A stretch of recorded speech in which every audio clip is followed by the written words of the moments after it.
খাইয়ে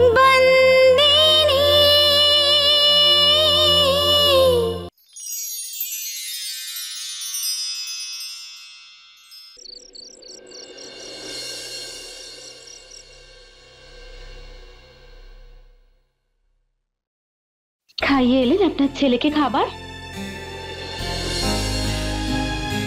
আমি সত্যি খুব খুশি মালিক। আস্তে আস্তে সবকিছু ঠিক হয়ে যাচ্ছে। বিশালও এখন ব্যবসায় আপনাকে সাহায্য করার সিদ্ধান্ত নিয়েছে, আর নিজের দায়িত্ব পালন করার সঙ্গে আমারও কত চিন্তা করেও, তাই না? সেই জন্যই তো 9 দিনের উপোস রেখেছে। সত্যি কথা বলতে ওর থেকে এত বছর দূরে থাকার কষ্টটাও মুছে গেছে।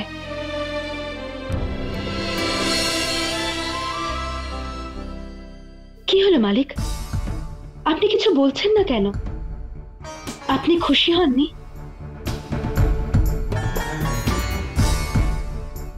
এরকমটা তুই কেন ভাবছিস? আমারও তো ছিল, তাই না? আর আমি সবসময় তোর খুশিটাই চেয়ে এসেছি। তুই খুশি থাকলে আমিও খুশি। দাঁড়া, একটু আমি জল নিয়ে আসি। আরে না না, আমি নিয়ে আসছি। না না, তুই শুয়ে পড়। সকালবেলা অনেকটা আগে উঠতে হয় না তোকে? আমি নিয়ে আসছি জল।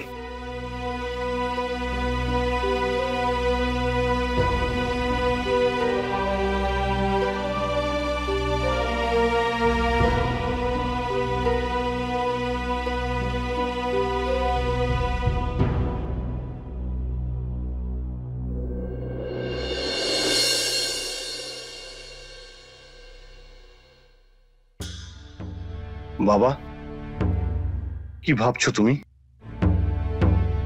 বাবা, এখন তো তুমি যেমন চেয়েছিলে তেমনই হচ্ছে। বাবু, আমি একটু এই সন্তুরিকে নিয়ে চিন্তিত রয়েছি। ওর এরকমটা মনে হচ্ছে যে ওর ছেলে সংবেদনশীল, মানে এই বাড়ির পরিবেশ সে বুঝতে পারে।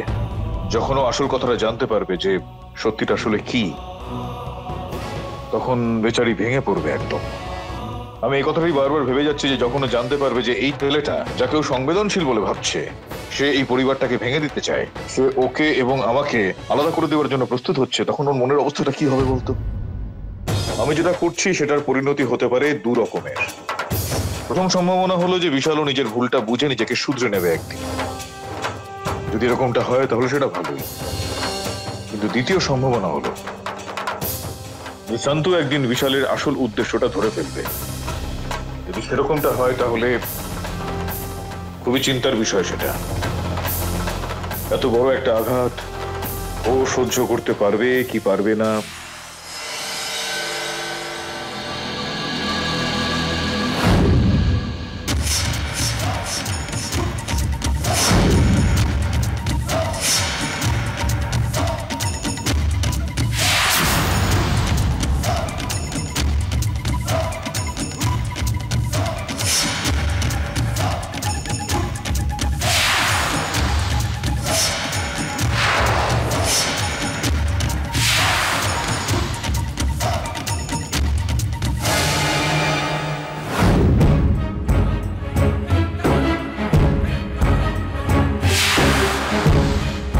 মাহিয়া বংশী, তুমি নিজেকে খুব চালাক মনে করো না? কিন্তু এইবার তোমার কোনো চালাকি কোনো কাজে আসবে না। যে খেলা আমি খেলছি সেটার শেষ তোমার আর সন্তোর শেষ হওয়ার সঙ্গেই হবে।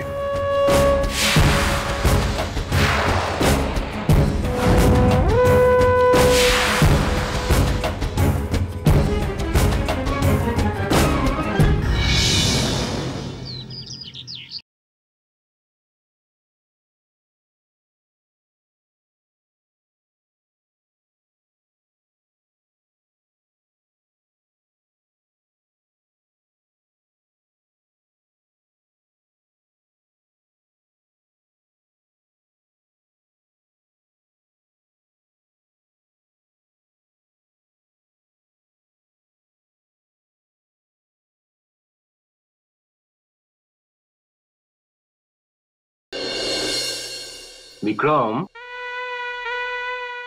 কৃষ্ণ দাদা তুমি? কি হয়েছে? সব ঠিক আছে তো? না কোনো উদ্দেশ্য আছে, না কোনো চাহিদা। আমার জীবন তো শুধুই একটা সাদা পাতা।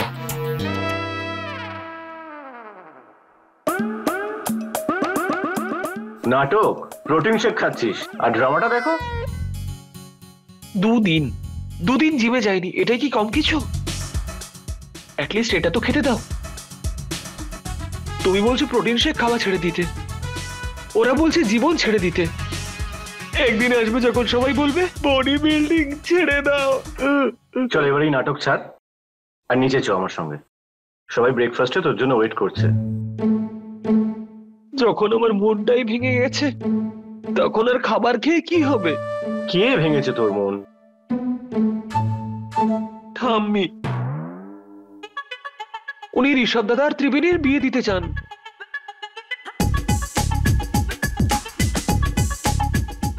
হ্যাঁ, তার মানে এই সমস্ত ড্রামা ত্রিবেণীর জন্য। পছন্দ করিস ওকে? হ্যাঁ দাদা। তাহলে ওই সিদ্ধি বলে মেয়েটার কি হবে? আর ওর বোন ওই ঋদ্ধি, আর ওই আমাদের পাশের বাড়ি মেয়েটা কি যেন নাম ওর? মধুরা। আর ওই যে তোর কলেজে সব গার্লফ্রেন্ডসরা আছে, প্রেরণা, অ্যাবিগেল, ওদের সবার কি হবে? এটা আমার সত্যি ভালোবাসা দাদা, গড প্রমিস, সিরিয়াস লাভ। সিরিয়াস লাভ? হ্যাঁ।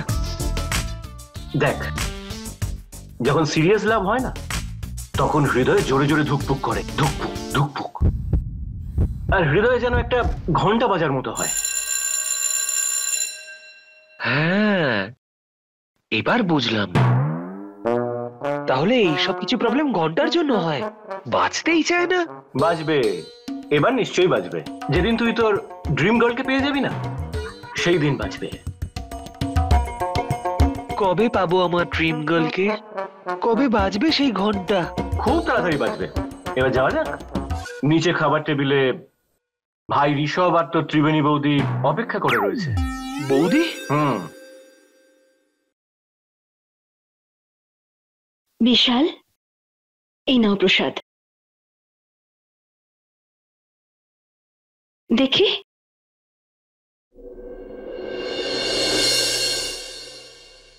আরে তোমার তো খুব জ্বর এসেছে। তুমি অফিসে না গিয়ে আজ বাড়িতে বিশ্রাম করো।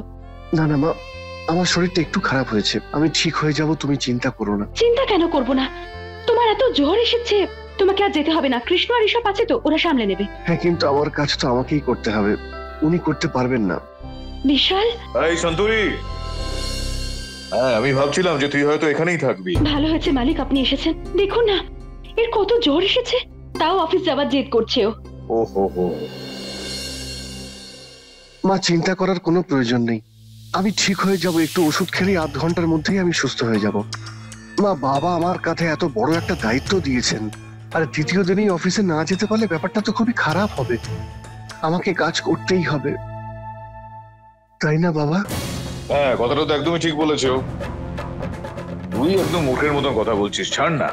তোর ছেলে এত পবিত্র ভালো একটা কাজ করতে চলেছে আর তুই ওকে আটকাচ্ছিস, এটা দে না ওকে। মালিক ও তো ছোট, ও জেদ করবে, আমরা সেটা মেনে নেবো নাকি? আরে তুই এটা নিয়ে এত চিন্তা কেন করছিস? আরে আমার ছেলেও, আরে ধর্মরাজ মাহিয়া বংশী রক্ত বইছে ও শরীরের মধ্যে।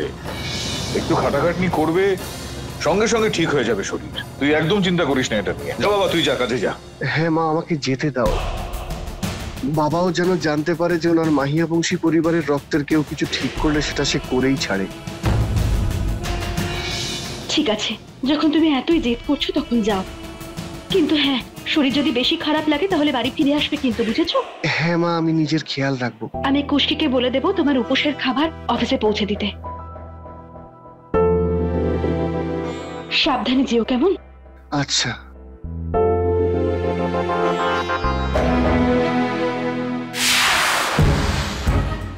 হ্যাঁ,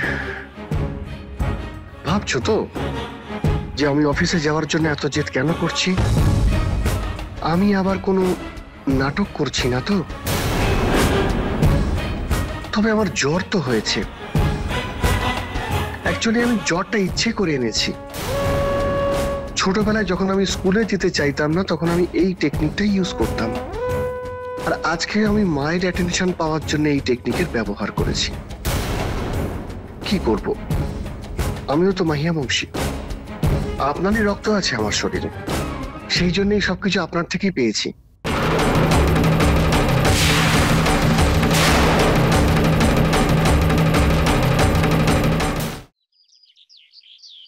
কাকা শোনো, বিক্রমের এইসব খাবার একদম পছন্দ নয়, তাই ওর জন্য পনির বানিয়ে দিও। আর হ্যাঁ, ভালো করে বানিও কিন্তু, মশলা টেনে দাও। ঠিক আছে। আরে শান্তু, আমি সব কেটে জোগাড় করে রেখেছি। যারা খাবে আর ব্রত করেছে 2 রকম খাবারই তৈরি হচ্ছে। তুমি যদি আরো কিছু বানাতে চাও আমাকে বলো, ঠিক আছে? তোরা তুমি যেমন ইচ্ছে হয় বানিয়ে নাও।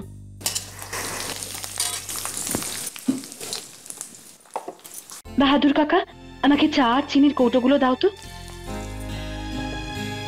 কি হয়েছে শান্তু, চিন্তিত দেখাচ্ছে? হ্যাঁ তোরাল, আমি বিশালকে নিয়ে খুব চিন্তায় আছি। শরীরটা একদম ভালো নেই, কিন্তু ওই অবস্থায় ও কাজে চলে গেল। জানি যে তুমি ওর জন্য চিন্তা করছো, কিন্তু এতটা চিন্তা করারও কোনো দরকার নেই শান্তু। সকাল থেকে দেখছি কতবার ফোন করেছো ওকে তুমি। আর তাছাড়াও বিশাল এখন আর ছোট নেই, ও নিজেকে সামলাতে পারে। আমি বুঝতে পারছি তোরাল, কিন্তু ও তো আমার কথা এখন শোনেই না। আমি বলে দিলাম ওকে সন্ধেবেলা তাড়াতাড়ি ফিরে এসো, কিন্তু সন্ধে হয়ে গেল ও এখনো ফিরলো না। ওর এত শরীর খারাপ, তারপরেও উপোস করেছে আমার জন্য। কিন্তু শান্তু, এতটাও তো চিন্তা করার কিছু নেই, তাই না? আরে বাড়িতে এতজন লোক আছে তো। আর বিশাল ও জানে যে ওর জন্য কোনটা ঠিক আর কোনটা বেঠিক। তুমি শুধু শুধু চিন্তা করা ছেড়ে দাও, ঠিক আছে? আচ্ছা তোরাল, হ্যাঁ এক্ষুনি নকুলকে দেখলাম। আচ্ছা, কখন? ওর খুব ঠান্ডা লেগেছে, তারপরে ও বন্ধুর সঙ্গে দেখা করতে যাচ্ছে। কি? ওর ঠান্ডা লেগেছে আর ও বন্ধুর কাছে যাচ্ছে? পাগল হয়ে গেছে ও। ওর মাথা খারাপ হয়ে গেছে। এই নকুলটাও না। আমি আমি গিয়ে নকুলকে দেখে আসছি, তুমি একটু সামনে নাও প্লিজ।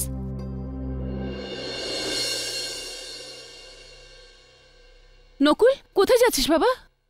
মা, বন্ধুর বাড়িতে। মাথা খারাপ হয়ে গেছে তোর? তোর ঠান্ডা লেগেছে, তারপর অ্যালার্জি আছে তোর, আর তুই এই অবস্থা বন্ধুর কাছে যাচ্ছিস? নকুল, তুই আমার কি একটা কথাও শুনবি না?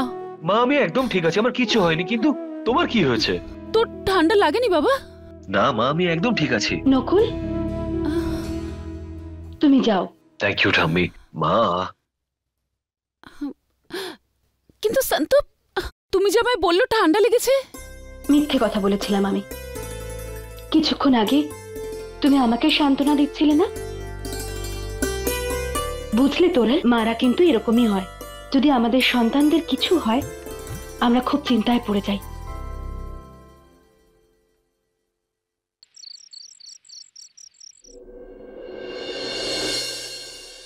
বাবা, ওই ওষুধের ব্যবস্থা আমি করে দিয়েছি। বাবা, আজকে সারাদিনে কিন্তু বেশ কয়েকবার আমার কাছে ফোন এসেছে ওর। কারখানা এবং কারখানার কাজকর্ম নিয়ে নানান প্রশ্ন করছিল আমায়। এ তো ভালো কথা। না, কিন্তু অসুস্থ, তবুও জোর করে আজকে ও কারখানায় গিয়েছে। আর তারপর বেশ কয়েকবার আমাকে ফোন করলো। এই সবকিছুর মধ্যে নিশ্চয়ই কোনো একটা যোগাযোগ রয়েছে। তুই একটা কাজ কর, এখন তুই একবার গিয়ে আমাদের সন্তুকে, আরে তোর সন্তু মাকে একবার বল না। আরে তুই যেটা খেতে চাইছিস সেটাও বানিয়ে দেবে, এটা নিয়ে তো চিন্তা ভাবনার কি আছে?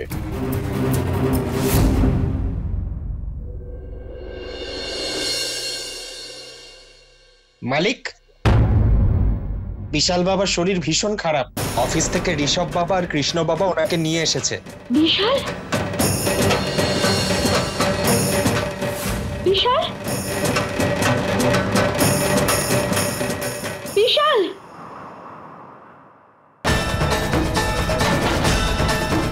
একটু দেখছি খুব জ্বর এসে গেছে।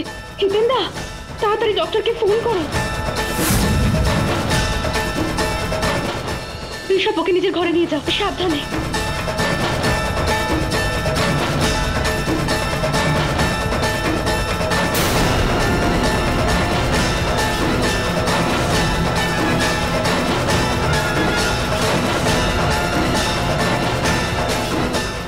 বাবাও যেন জানতে পারে যে ওনার মাহিয়া বংশী পরিবারের রক্তের কেউ কিছু ঠিক করলে সেটা সে করেই ছাড়ে।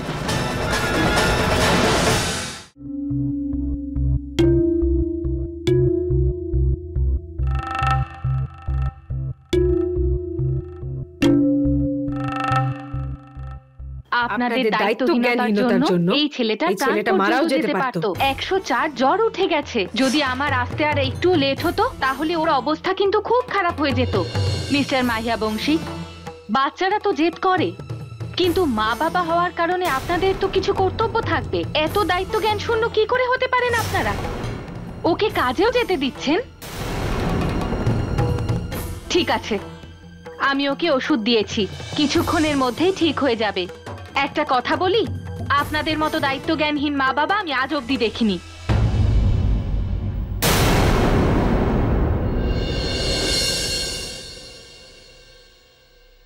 বিশাল, এখন তুমি কেমন আছো? আমি ঠিক আছি মা, আমি ঠিক আছি। আমি বলেছিলাম না তোমাকে যে কাজে যেও না, কিন্তু তুমি আমার কথা শুনলে না। আমি তোমার জন্য জলপুটি নিয়ে আসছি, তোমার জ্বর তাড়াতাড়ি নেমে যাবে। তোরা, তুমি আমার সঙ্গে চলো। হ্যাঁ, সন্তোরি তুই একটু। এখন আমি কারোর সাথে কথা বলতে পারবো না।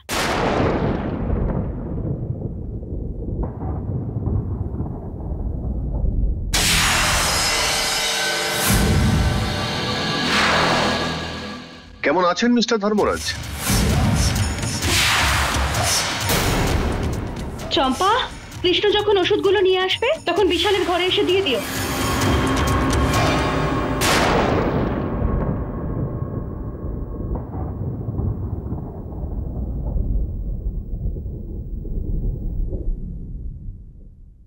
বিশাল, তোমার কিচ্ছু হবে না, তুমি শুধু বিশ্রাম করো। মা, কাজ তো আমায় করতেই হবে। বাবা অনেক নিশ্চিন্তে কাজের দায়িত্ব আমাকে দিয়েছেন, আর আমাকে তো সেটা করতেই হবে মা। কাজ শেষ করেই তারপরেই ফিরবো। দেখেছেন কি অবস্থা হয়েছে ওর? কি দরকার ছিল আপনার? ওকে এই অবস্থাতেও অফিসে পাঠিয়ে দিলেন আপনি? কি এমন দরকারি কাজ ছিল?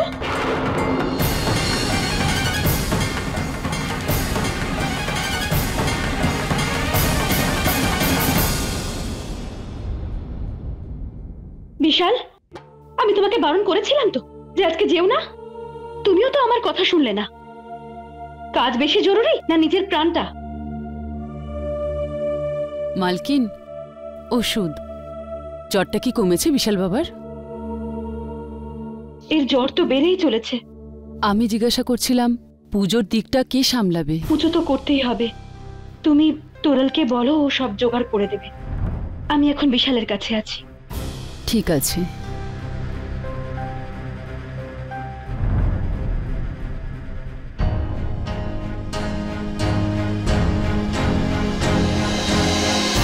ভুল হয়ে গেল আমার। মালিকের সাথে এভাবে কথা বলা আমার উচিত হয়নি।